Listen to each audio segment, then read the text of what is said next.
Hi, I'm Tricia Holderman. I'm the Infection Prevention Officer for Facilities. I used to be a CEO, not anymore. One of the things that I think we need to do with cleaning products that will perform well and contain safer ingredients is educating the clients, because most of them don't understand that there is still a great efficacy to greener products. And they always equate greener with not being quite the best products.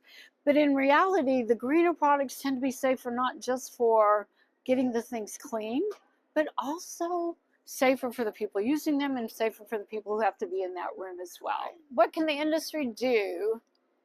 Oh, I think the industry as a whole has to continue educating, not just the clients, but also the government that is regulating our industry, also the people who are selling us products. I have loved being involved with various companies that ask us, as the people who take them to the end user, what we can do better for our clients. I think we as an industry keep stepping up to be better for the clients, be better for the government, be better for the bottom dollar.